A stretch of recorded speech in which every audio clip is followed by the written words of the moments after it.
Hi, good morning. So, my name is Selena, and I have my doctorate as a nurse practitioner. This is your how to video on how to become an LPN.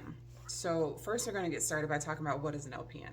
An LPN is basically it's a licensed practical nurse, or in some states, it's called a licensed vocational nurse, and that means that you're able to practice above a CNA. So, for instance, you might be supervising them, you are following doctor's orders. In addition to that, you can do wound care, vital signs, basic ADL care. There's a lot of things that you can do. The pay for LPNs or LVNs is typically between 40 and maybe even 60,000 a year. Now in this climate of healthcare change, it's a lot different because you can do agency and you can make even a lot more. Agency is when you go to facilities that need staffing, and then they just pay you a lot more. So that can range between 30, 40, or even sometimes $50 an hour, depending on where you're actually going to go. So it can be very, very profitable. The thing that I really like about being an LPN is it's a good segue into healthcare, whether or not you want to become a RN or a nurse practitioner, or if you want to advance in administration, you can take different certifications and CEUs to advance. So, what are the steps? The first thing that you want to do is you want to find out in your local community, or whichever place is closest to you, do they have a school that does the classes. So the classes typically range between it depends. For me, when I became an LPN, which I have my doctorates now, when I first became an LPN, it took me 10 months, but it wasn't easy. I was an honor student, but the funny thing about it was I thought I was so smart that I didn't have to take the tests. Well, or I didn't have to study for the entrance exam, because there is an entrance test that you have to take called the TEAS test or the TABE test or the basic entrance test. And what that is it comprises of math, science, English. For mine, it was like a vocabulary, and that's just a basic test to test your knowledge to see whether or not you're going to be successful, or whether or not you have the basic knowledge to be able to even take all of the other courses that you would have to become an LPN or an LVM. From here on out, I'm just going to say LPN instead of doing both. So when I applied, I actually failed twice. I failed twice, and then I got in on a third try because I didn't study. So you definitely want to study. You can buy books on Amazon. The school may have certain resources that you can use to be able to study and prep for the test. I definitely suggest that you do that first. Once you found a school in your area, you call them, say, hey, listen, when are you starting your next LPN class? They'll let you know. Sometimes it might be twice a year, 3 times a year, or even 4 times a year, and sometimes just once a year.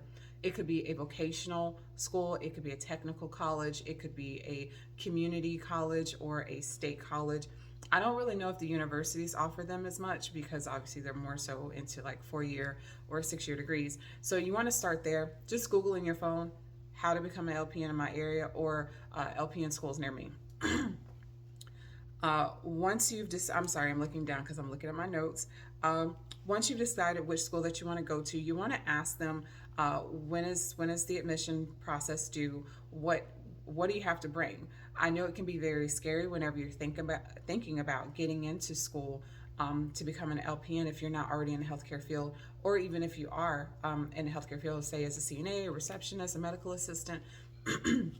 But it's definitely doable. You just want to make sure that I really like to explain to you not just the basics of it, but the practical idea behind it. So for instance, of the things that you may want to do. So if you are a mom, or you have a busy schedule, or you are changing careers, you want to make sure that you're actually getting ready for this. You don't want to just jump into it and think that you can just breeze through and not have any issues. No, because once you get into LPN school, one of the things that I haven't heard when I did my research on other YouTubers that are doing this, is that you need to make sure that you're not going to have to take days off, because once you get in, you can only miss maybe 2 or 3 clinical days. That means you've done the schoolwork portion. This is kind of like the written part. That's the hold on, flip the page. That's your nursing classes, your math classes, pharmacology, med surg, women's health, peds, that's pediatrics, like the little kids portion. Once you get into that part, once you've done that and you've gotten into the parts where you're actually going to those sites, whether or not it's a hospital, a nursing home, you are going to not be able to take off many days. So if you're sick for a certain period of time, say for a couple of weeks, and you have to take out a couple of weeks, you may actually have to start that program over or put it on hold. Once you've taken the TEAS, so let's just back up a little bit. Once you've taken the TEAS test, or the basic entrance exam, you will have to do a background check. In addition to that, you're going to have to make sure that you're up to date on your vaccines. That can be your tetanus, your what is it called? I'm having a brain fart. Your chicken pox. So the like all of those basic influenza or they may require you to do an influenza test, especially if you're in the season, or vaccine if you're in the season. But there's a lot of different vaccines that you have to make sure that you have had: measles, mumps, rubella. All that stuff has to be done. Or if you haven't had that recently, so you don't have the paperwork for it, then you can do blood tests that show that you have the titers. That means you have immunity to that and that you have been vaccinated in the past. In addition to that, you may have to do your CPR and first aid if you haven't done that yet. The class length typically takes between 10 to 16 months. It really just depends, or even 24 months if you're doing part-time. It depends on your area in the school that you're going to. It costs between $4,000 to $6,000. The classes typically are Monday through Friday. So like I said, you want to make sure that you have your life in order so that you are, and it's not that it's not doable. You just have to make sure that you're prepared for the time that it's going to take to get it done, to actually attend classes, attend your clinical rotations, to make sure that you aren't missing any days. Whether or not it's because of daycare, because of work, you want to make sure that you're structuring life to know for the next 10 months, you're probably not going to be able to take days off during the week too much, because they will give you a guide on what you can and can't do and how many days you can and can't miss. Once you've done all of your courses and you've done all of your clinicals and you may have taken the TESE, that's basically an exit test that you have to take at the very end. Once you've done all that, then you are going to have to take a state exam. The state exam can have between 60 to 145 questions. And it ranges. So what it does is it basically is going over all of the things that you learned, the practical application of you becoming an LPN. Are you a safe LPN? Do you know the material enough to practice safely and obviously not harm anybody? So you could take 80 questions or you could take all 145. It's really just going to depend on what your knowledge level is. At some point in time, it will cut off. Don't be afraid. That is normal.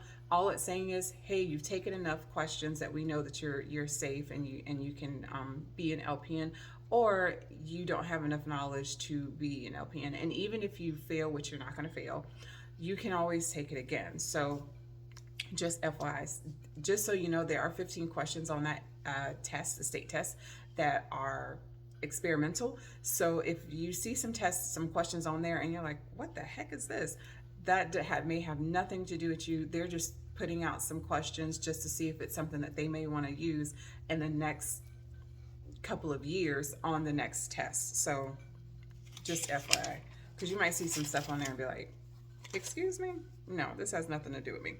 I love being an LPN. So for me, I was an LPN for about a year. I actually, whenever I got out of high school, I directly knew that I wanted to be an LPN just because my family was doing it. My mom, my dad, my aunt, everybody was a CNA. They were in the healthcare field. And so I knew that I could be an LPN because I had been in the field just as a child and seeing my parents do it and my family. I used to go to work with my mom, which I mentioned in another video, and help patients and feed them and take them to the dining room. Once I got out of high school, so I already knew that that's what I wanted to do.